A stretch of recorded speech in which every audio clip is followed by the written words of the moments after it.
নমস্কার and welcome to thrash hour.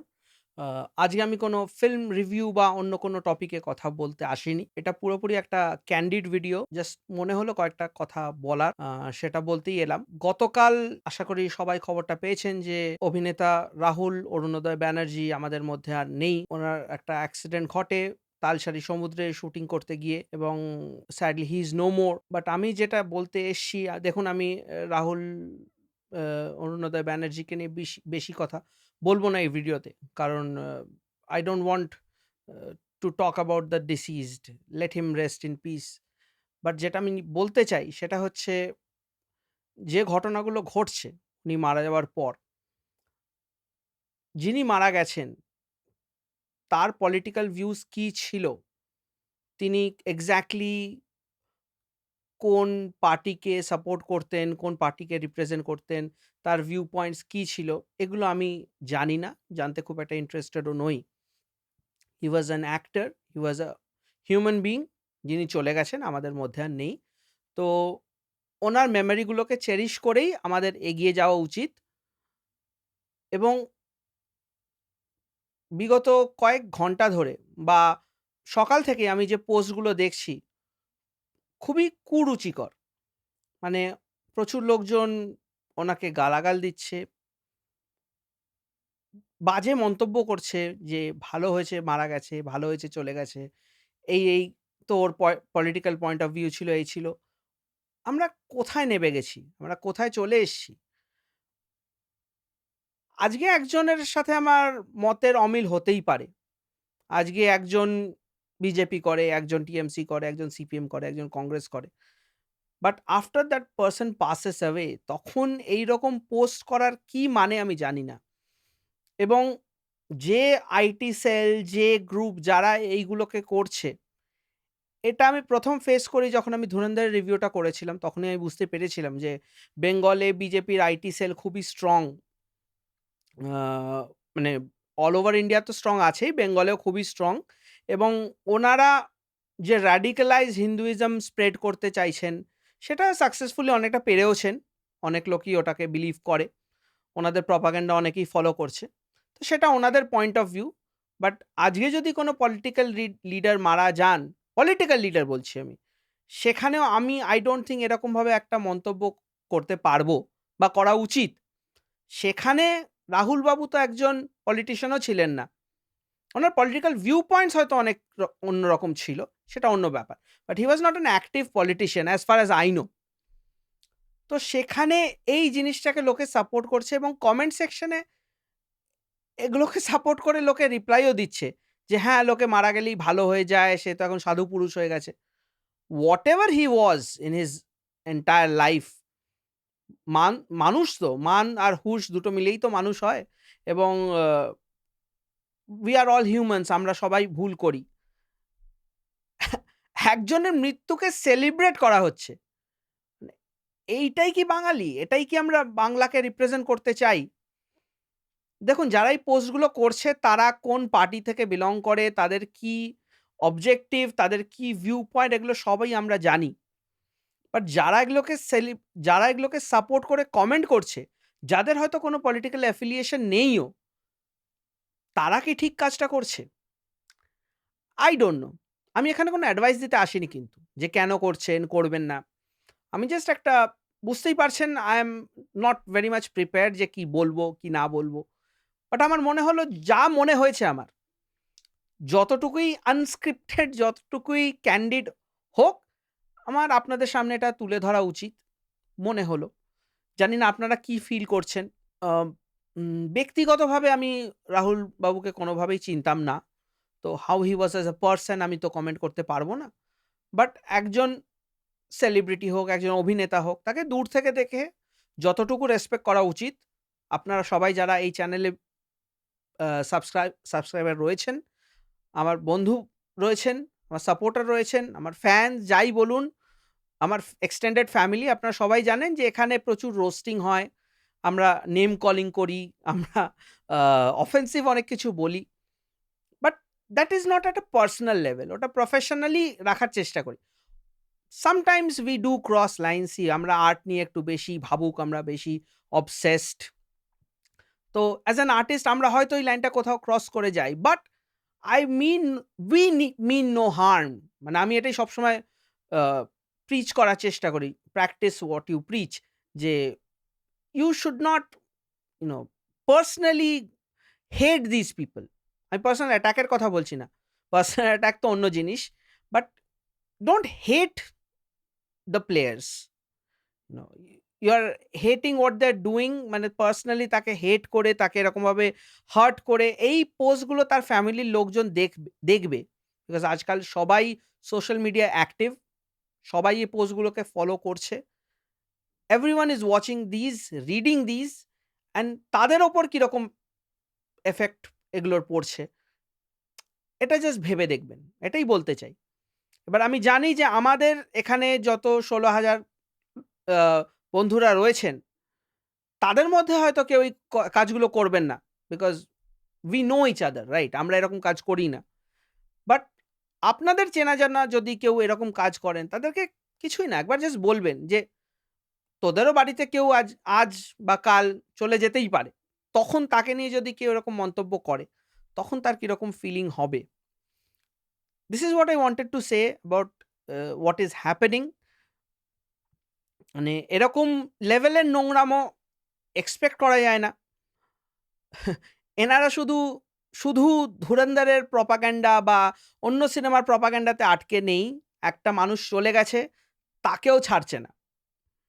মানে এরকম দিন না এসে যায় যেখানে মনে হচ্ছে যে আচ্ছা ঠিক আছে, যে পার্টি আমাদেরকে লুট করে সব কিছু নিয়ে চলে গেল, অ্যাটলিস্ট তারাও বেটার এদের থেকে, বিকজ এরা তো মৃত মানুষকেও ছাড়ে না, জীবিত তো অনেক দূরের কথা।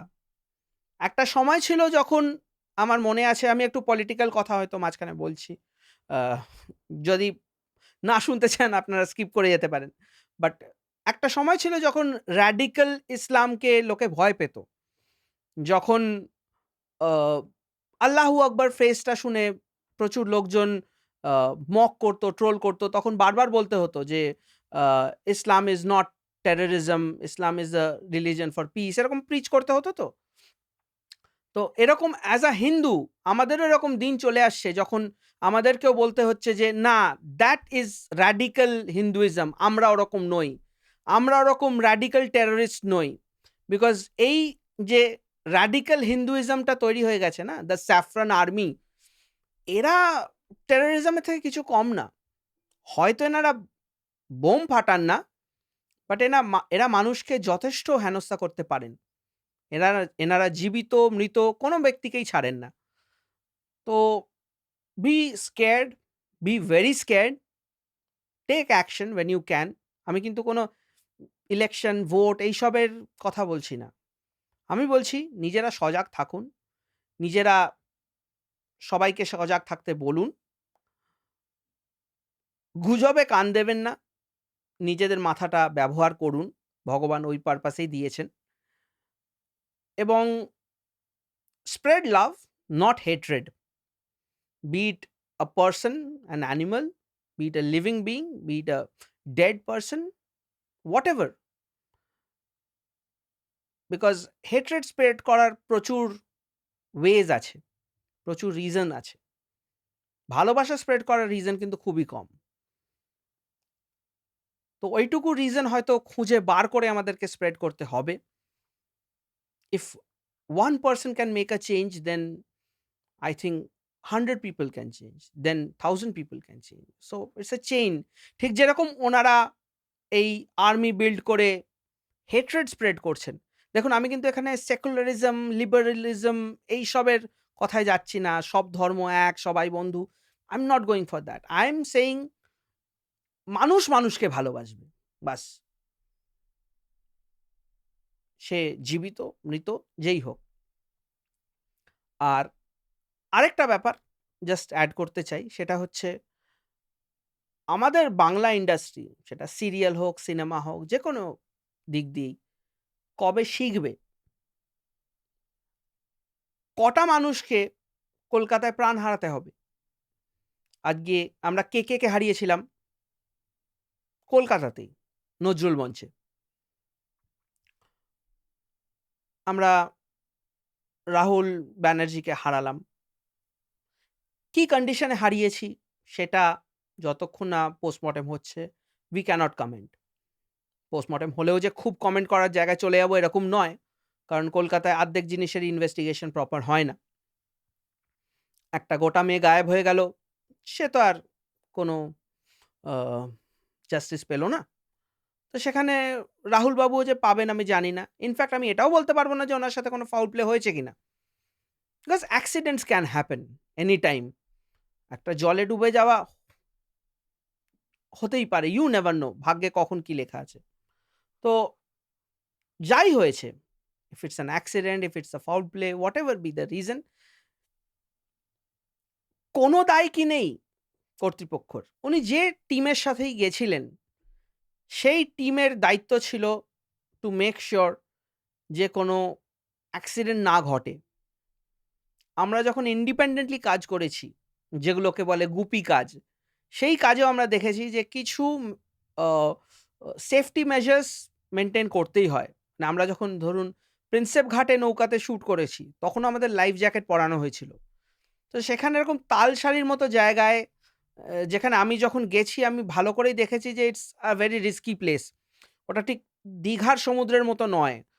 তালসারির প্রবলেমটা হচ্ছে বিকজ মাল্টিপল স্ট্রিমস আছে নানান জায়গা দিয়ে। তো আপনাকে চারিদিকে চোখ রাখতে হয়। মানে আমার সাথে একটা এরকম ইনসিডেন্ট ঘটেছিল যে আমি অনেকটা দূর অব্দি চলে গেছি।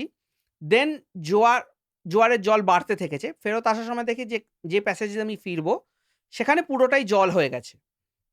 এবং বেশ অনেকটা জল হয়ে গেছে। মানে আ হাঁটু জলের ওপর হয়ে গেছিল। তো কোনোভাবে তাড়াহুড়ো করে যেহেতু জলের স্ট্রিমটা একটু ছোট ছিল, ওইজন্য জাম্প করে ক্রস করে চলে এসছি। একটু রিস্ক নিয়েই এসছিলাম। অ্যা এবং এটা আমি একলা গেছি ধরুন ঘুরতে। তো আমার কাছে সেফটি মেজার্স নেই। সেখানে এরকম একটা টিমের সাথে এরকম একজন রিনাউন্ড অ্যাক্টর যাচ্ছেন। How could you have no safety measures? Again আমি কিন্তু বলছি আমি কোনো কনক্লুশন ড্র করছি না। হতেই পারে এটা শুটিং এর পরের ঘটনা বা শুটিং এর সময়ের ঘটনা।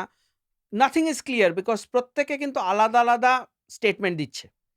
প্রত্যেকটা নিউজ চ্যানেল আলাদা স্টেটমেন্ট দিচ্ছে। আমি নিজে শুনেছি কেউ বলছে বডি ২.৫ ঘন্টা পর পাওয়া গেছে, কেউ ৩.৫ ঘন্টা পর, কেউ বলছে ১.৫ ঘন্টা পর, কেউ বলছে যে উনি বেঁচে ছিলেন, হসপিটালে গিয়ে মারা গেছেন, কেউ বলছে উনি চোরাবালিতে আটকে ছিলেন, কেউ বলছে উনি জলে ভেসে গেছিলেন।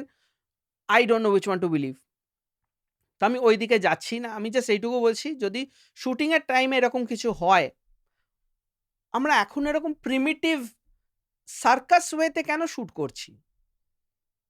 আমি বারবার বলেছি যে আমাদের টেকনিশিয়ানরা ভেরি মাচ ব্যাকওয়ার্ড এবং আমাদের সেফটি মেজার্সও নন এক্সিস্টেন্ট।